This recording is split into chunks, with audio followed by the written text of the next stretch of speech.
The night was heavy with rain when they dragged him through the streets, his wrists bound, his face bruised, his clothes torn, and the people gathered at their doors to watch, whispering among themselves, pointing, mocking, and shaking their heads, some out of fear, others out of delight. For they all believed what they had been told, that he was guilty of crimes he had never committed, that the man they once trusted was nothing but a liar and a thief. The powerful men of the town had spoken. And in this town the word of the powerful was law. He tried to speak, to defend himself, but every word was drowned by shouts, by laughter, by the sound of stones striking near his feet.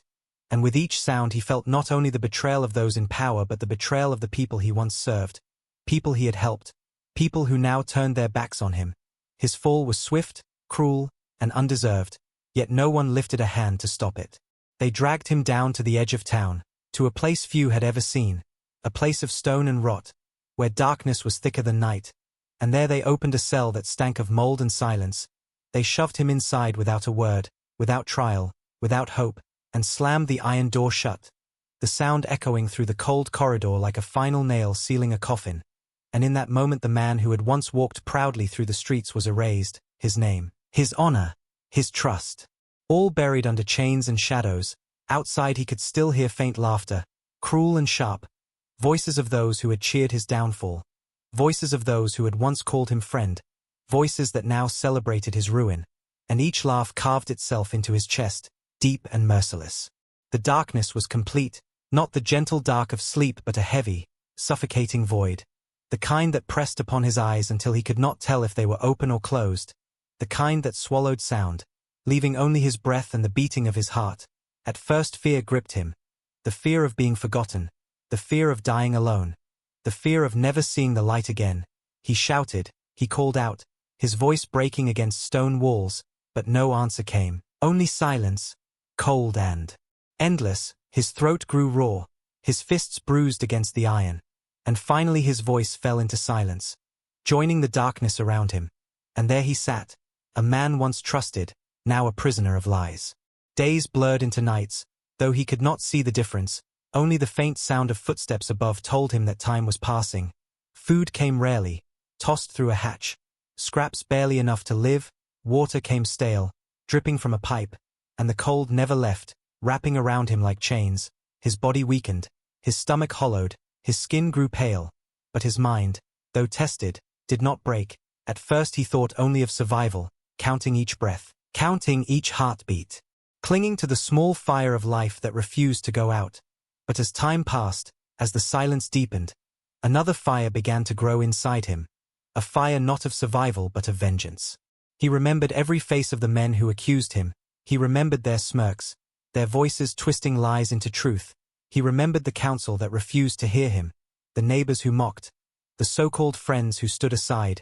He remembered them all, and in the endless darkness, those memories became sharper, clearer, like blades in his mind, each one cutting him, each one fueling him, each one feeding the fire that burned in his chest. He whispered their names into the shadows, not as pleas but as promises, promises that he would not die here, promises that he would not let their betrayal go unanswered, promises that one day he would return, and when he did, they would kneel as he had been forced to kneel. The days became weeks, the weeks became months, and the months dragged into years, but he endured, his body weak but his spirit harder than iron. He pressed his back against the stone and trained himself, his arms pushing against the walls until they ached, his fists striking stone until they bled, his legs moving even in the small space, refusing to let them wither. He sharpened his body as best he could, but more than that he sharpened his mind. In silence he thought, he planned, he built the man he would become when the iron door opened again. The man they buried would never return. That man was dead in the darkness. What would rise would be something new, something born of shadows, something born of betrayal. At times he heard footsteps outside, voices faint beyond the walls, laughter that carried into the halls, and each time his fire burned hotter. For he knew those were the guards, the servants of the powerful, the ones who believed he was nothing more than a forgotten prisoner. They spoke of him as if he were already dead, as if his name meant nothing, and though he stayed silent, listening, he carved their words into his heart, each one a reminder, each one a weapon he would one day return. They thought the darkness had broken him, but it had only forged him. turning him from the man he was into the storm he was becoming. There were nights when the weight of despair pressed too heavily, when hunger clawed at his insides, when cold numbed his bones, when silence threatened to swallow even his mind, and in those moments he felt himself slipping, felt the temptation to give up, to sink into nothing. But then the memory of their laughter returned, sharp and merciless, and the fire rose again, burning away despair, burning away weakness, until all that was left was rage, patience, and a hunger not for food but for justice. He began to smile in the dark, a smile no one saw, a smile that carried no joy, only the promise of what was to come. The years took everything from him, his freedom, his name, his life, but they gave him something greater. They gave him silence, and silence became his teacher. Silence taught him patience, silence taught him strength, silence taught him that vengeance does not come with shouting but with waiting, waiting until the perfect moment, waiting until the enemy forgets, waiting until the world believes you are gone, and then returning when they least expect it, returning as something they cannot fight, returning as the fire that would consume them. And in that darkness he waited, his body weak but his will unbreakable, his heart burning with the fire they themselves had lit. One day, as he sat in the shadows, listening to the distant sound of laughter above, he whispered to himself, not with despair, not with sorrow, but with the voice of a man who had made a vow. They locked him away in darkness, but darkness had not killed him, it had created him, and when he returned, his return would not be quiet, his return would not be gentle, his return would be the fire of revenge, and in that fire every laugh, every insult, every betrayal would burn until nothing remained but silence. The same silence he had lived in for years, the same silence he would give back to them, not as mercy but as justice. The man they locked away was gone, dead in the cell they built for him, but something else now lived in his place, something stronger, something colder, something more dangerous, and when the iron door opened, whether by chance, by storm, or by his own hands, the world would see not the prisoner they buried but the fire they created. And that fire would not stop until it consumed every voice that once mocked him, every hand that once betrayed him, every soul that once turned away. The darkness had not destroyed him, it had reborn him, and in that rebirth lay their doom. The days inside the cell stretched into endless nights, and the nights turned back into days without meaning, for there was no sun to guide him, no moon to comfort him, no stars to remind him of the world outside, only the constant weight of stone pressing on every side, the dripping of water from cracks above, and the silence that swallowed every breath. The town above moved on, its people forgetting his face, forgetting his name, forgetting that he had once walked among them as a man of trust. They believed he had been erased, locked away to rot, and in their pride they never thought of him again. To them he was nothing. But in the darkness where they left him, he was not nothing, he was waiting, he was changing, he was becoming something they could not imagine.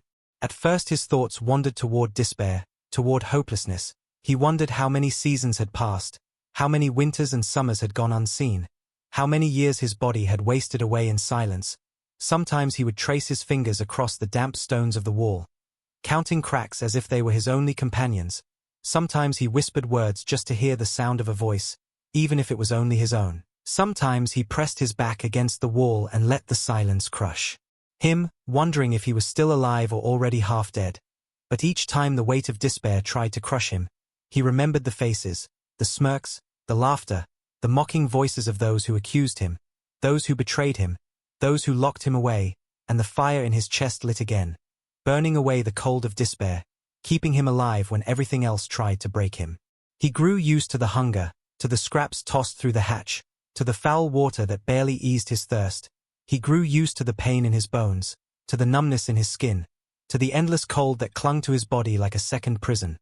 But he never grew used to the silence, for silence was both his enemy and his weapon. Silence cut him. But silence also shaped him. Silence whispered patience, silence whispered strength. Silence whispered that vengeance was not born in anger but in waiting, waiting until the time came when shadows turned to fire. He closed his eyes and let silence teach him, and slowly, the man who once shouted and begged faded, replaced by someone harder, sharper, someone who could wait years in the dark without losing himself.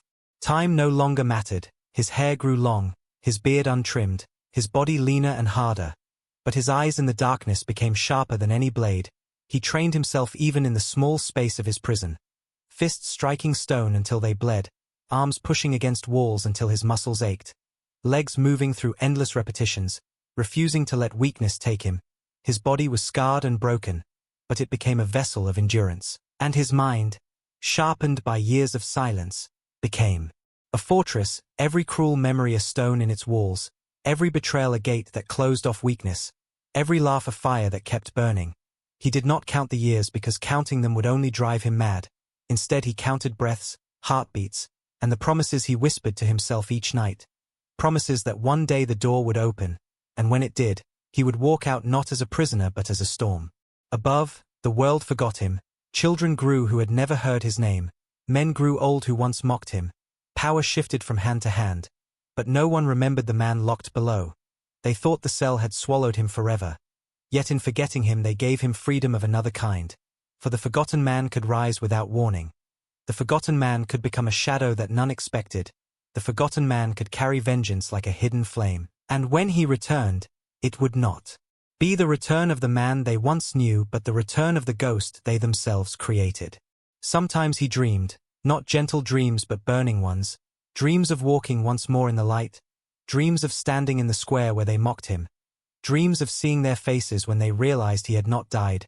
Sometimes he woke from those dreams with his fists clenched, his breath sharp, his chest burning, and he would smile in the dark, not with joy but with hunger for that moment when dream would become reality. He did not know when, he did not know how, but he knew the day would come, because nothing lasts forever, not prisons, not lies, not the false power of those who betrayed him. One day a door would open, and he would be ready. The forgotten prisoner became something more than a man in chains.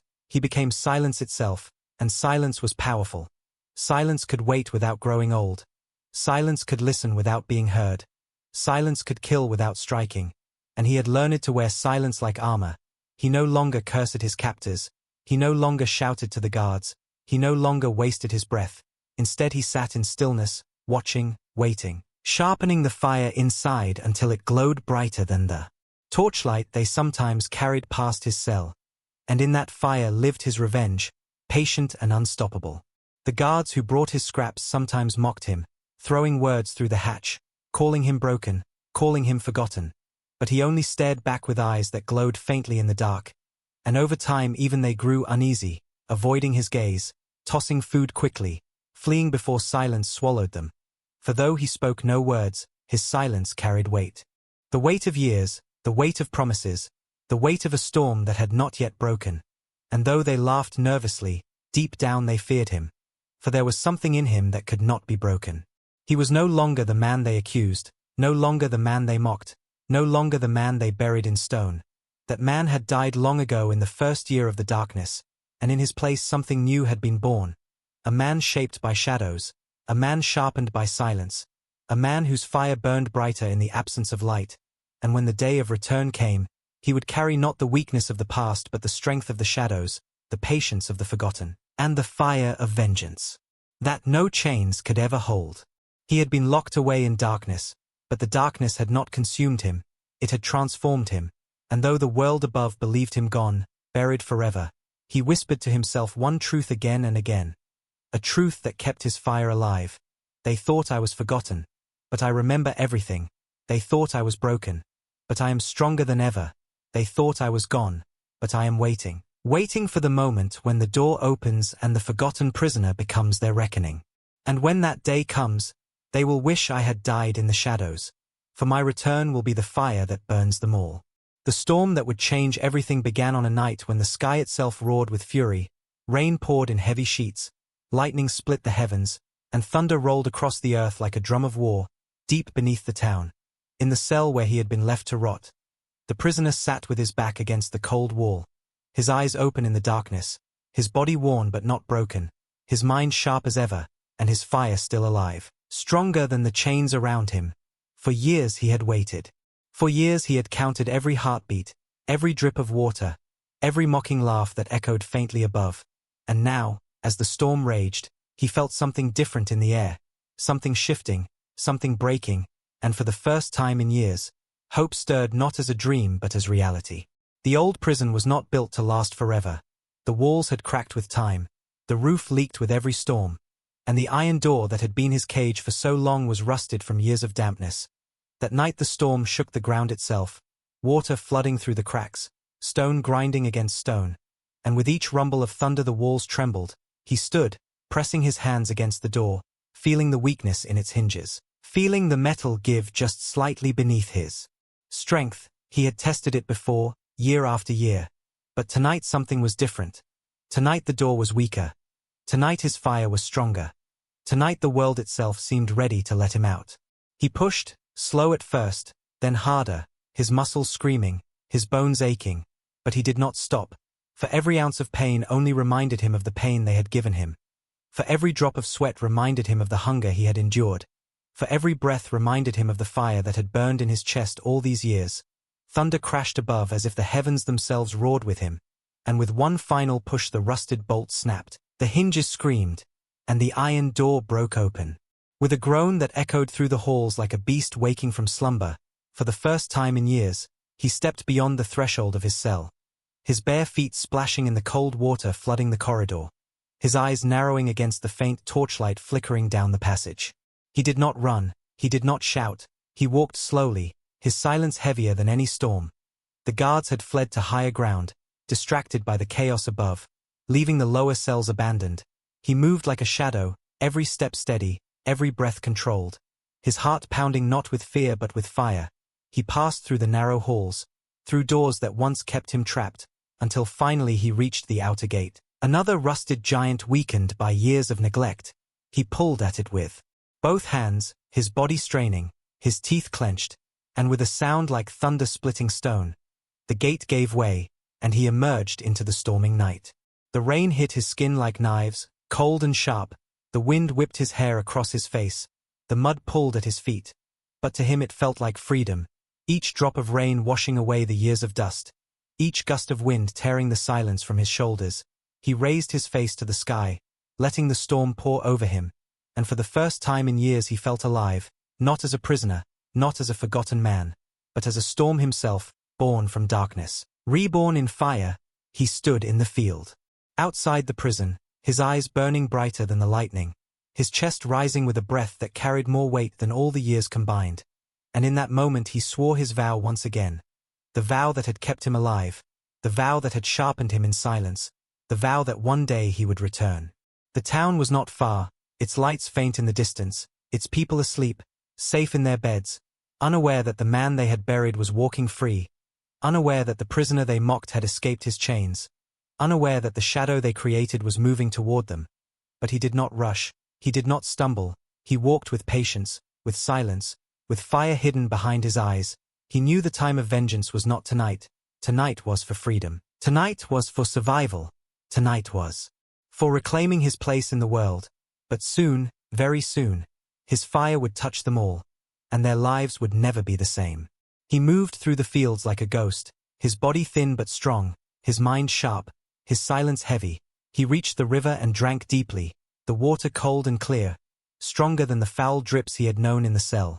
He tore branches to cover himself, found shelter beneath an old tree, and though the storm still raged, he sat calm, his eyes glowing with fire, planning, remembering, whispering the names of those who had betrayed him. Names that would one day tremble at his voice. Names that would one day beg for the mercy they never gave. He was no longer the forgotten prisoner. He was the escaped shadow, the fire that darkness had built, the storm that chains had failed to hold. The world above thought him dead, thought him erased, but he was alive, he was free, and with every drop of rain, with every flash of lightning, with every beat of thunder, he felt his strength grow. He had endured the darkness, he had survived the silence, and now he would return not as the man they once mocked but as the reckoning they could never escape. His escape was not just freedom. It was the beginning of their end, and as he closed his eyes under the storm, letting the fire in his chest burn brighter than ever, he whispered to himself the promise that had carried him through the years. They locked me in darkness, but now I walk in fire, and this fire will consume them all.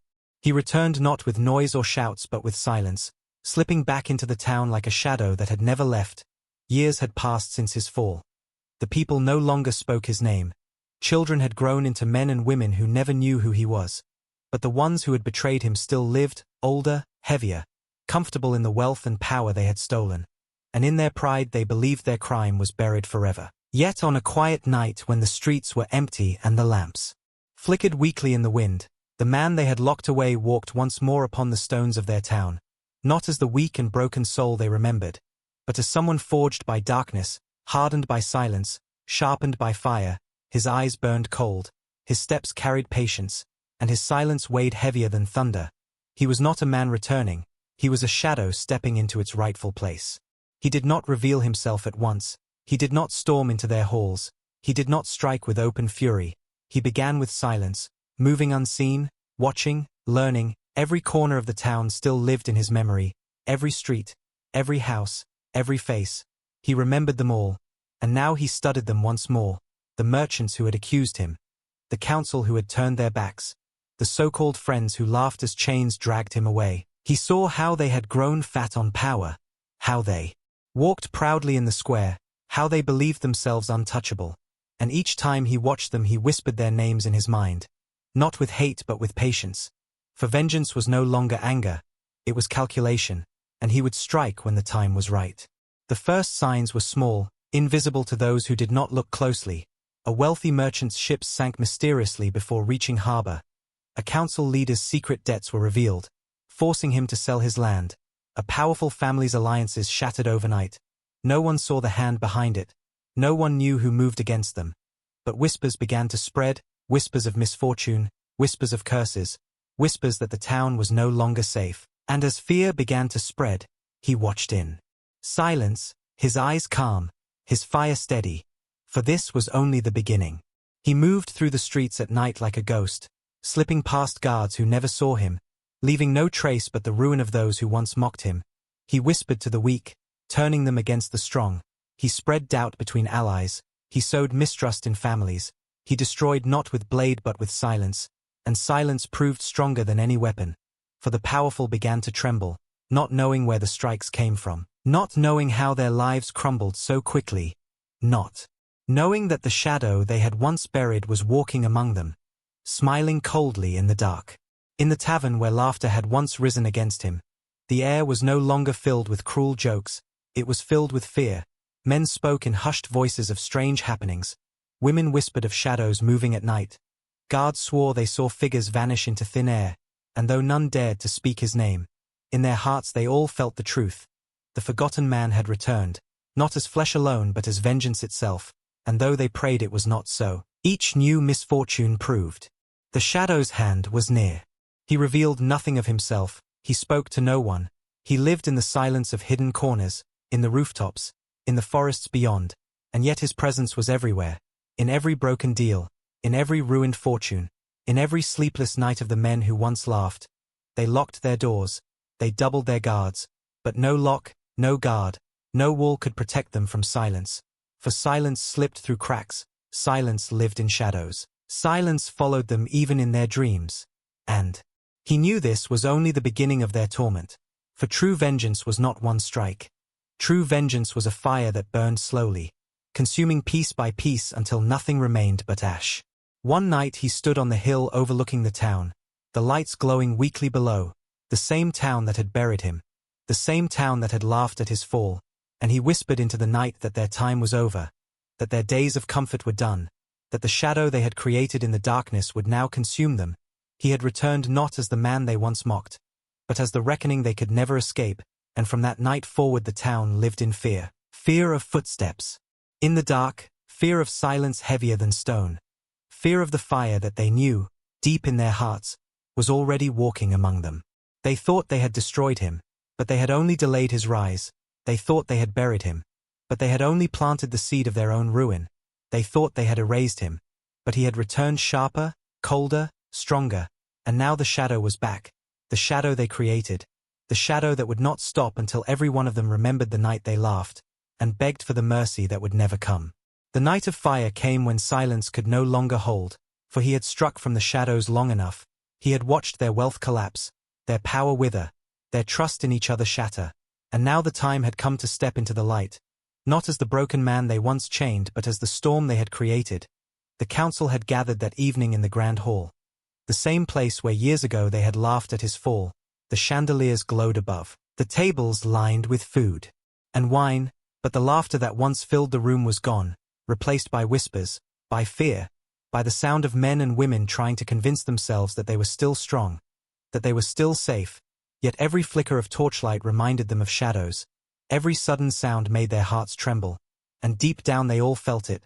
Something was coming, something they could not stop. The doors opened with a slow, deliberate groan, and the hall fell silent, all eyes turning as a figure stepped inside, tall, sharp, clothed not in rags but in dark garments that spoke of wealth and power, his shoulders broad, his face marked with silence, his eyes burning cold, and though the years had changed him, they knew at once who he was. Their blood ran cold, their throats tightened, and fear gripped them like chains. The man they thought gone, the man they buried in darkness, the man they mocked and erased, was standing before them alive, stronger, harder, and carrying with him the fire they had lit long ago with their betrayal. He walked slowly, each step echoing against the stone, louder than drums, louder than the trembling whispers. He did not hurry, he did not shout. He moved like a storm that already knew its victory. His gaze swept across the hall, and everywhere his eyes landed, men lowered their heads, women turned pale, no one dared to meet his stare. For in those eyes they saw the darkness they had given him. In those eyes they saw the fire of vengeance they themselves had created. He stopped in the center of the hall, standing taller than all of them, and when he spoke his voice was calm, low, and heavier than any shout. He reminded them of the night they chained him, of the cell they locked, of the laughter that followed him into the dark. He spoke of the years they believed he was gone, the years he spent in shadows, sharpening himself, waiting, and now standing before them. He told them that their time had ended. Some tried to speak, tried to defend themselves with trembling words, but their excuses crumbled before his silence. Others tried to stand proud, but their knees shook, their eyes betrayed their fear, and when he looked at them, one by one, they remembered the moment of betrayal, they remembered their laughter, and they knew there would be no forgiveness.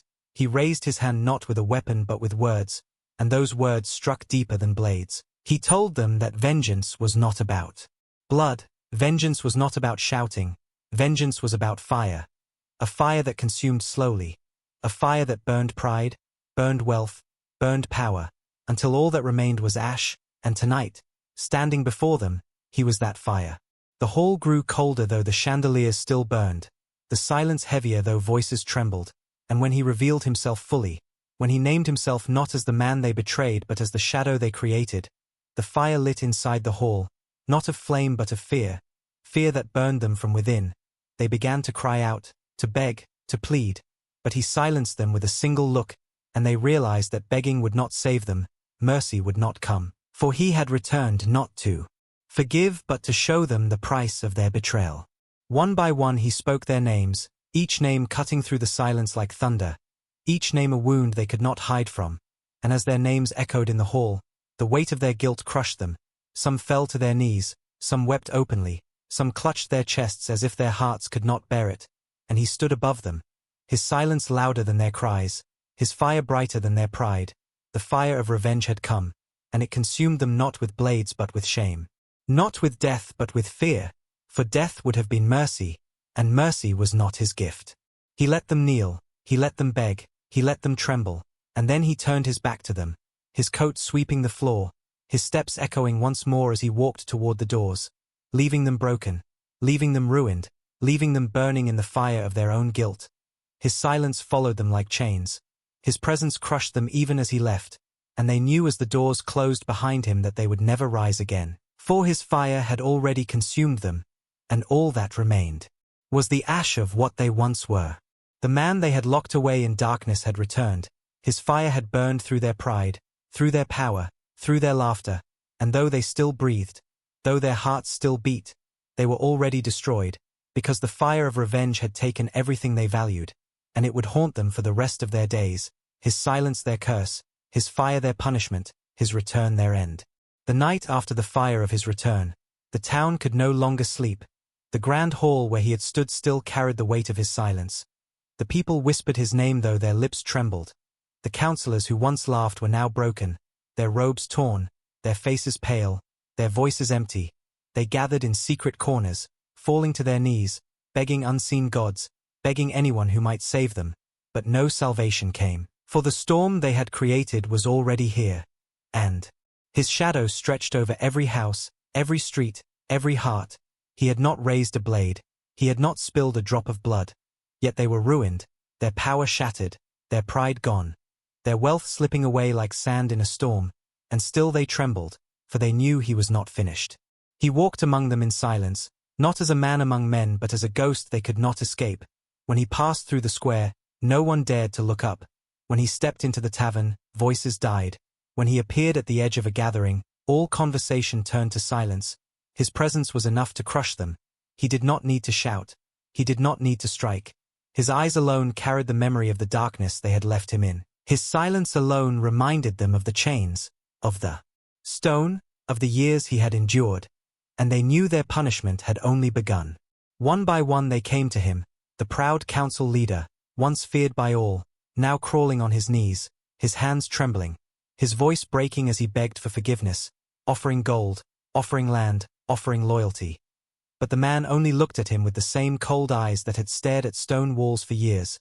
He said nothing, he turned away, and that silence broke the council leader more than any blow. The merchant who once mocked him the loudest brought gifts, jewels, and promises, laying them at his feet, but the man walked past without touching them, without speaking, and the merchant fell to the ground, weeping, for he knew his wealth could not save him. Others came too. The same faces that once laughed, the same voices that once shouted, now bent low, their mouths spilling tears, their hands reaching out. But no matter how they begged, no matter how they cried, he gave them nothing but silence. The mercy they sought was not the mercy he carried, for mercy in his hands was not soft. It was fire, fire that burned without flame, fire that left them alive but ruined. He chose not to kill them, for death would have been release, death would have been escape. Instead he left them breathing, left them living in the ruins of their own pride, left them with nothing but the memory of the man they thought destroyed, the man who now stood above them. They had mocked his fall. Now they lived in his shadow, every day of their lives a reminder that he had risen and they had been broken. The people of the town, those who once followed the powerful in laughter, now lowered their voices. They no longer mocked, they no longer pointed fingers. They no longer dared to lift their eyes when he walked past. Children who once repeated their parents' cruelty now hid behind doors. Mothers whispered warnings, fathers spoke of silence, for the town itself had been changed, shaped by the storm of one man's return, shaped by the vengeance that carried no sword but burned sharper than blades. They lived in fear not of death but of life, life under the shadow of the man who had risen from darkness. He gave them nothing but silence, silence that became their curse, silence that haunted their nights, silence that weighed on their shoulders heavier than chains. They begged him to end it, begged him to strike, begged him to kill. But he never raised his hand, he never granted them escape, he only let them live, live broken, live ruined, live in shame. And that mercy burned them more than vengeance ever could, for vengeance ends when blood is spilled. But mercy, like his, never ends. It lingers. It poisons, it consumes, and they knew as they knelt before him that they would never escape it. He had been locked away in darkness, but in that darkness they had created something stronger than themselves, something that could not be broken, something that did not need weapons or war, something that only needed silence. And now that silence was theirs, he left them alive, but he left them destroyed, their names disgraced, their pride turned to dust, their voices nothing more than whispers, and every time they looked at him, every time they saw the man they once mocked standing taller than ever, they remembered the night of their laughter, and they felt the fire of his mercy burning them from within. He walked away from them, leaving the grand hall behind, leaving their cries echoing in the air, leaving their broken bodies bent low, and as he disappeared into the night, the town knew that nothing would ever be the same. They had locked him away in darkness, but his return had lit the fire of revenge, and that fire would never die, for it burned not in him but in them, in their shame, in their ruin, in their endless begging. His mercy was their punishment, his silence their prison, his shadow their curse, and so they lived, alive but destroyed, waiting each day for a forgiveness that would never come, carrying forever the fire that he had left inside their hearts, the fire that reminded them of the man they once betrayed, the man who had risen from darkness, the man who had become their endless storm.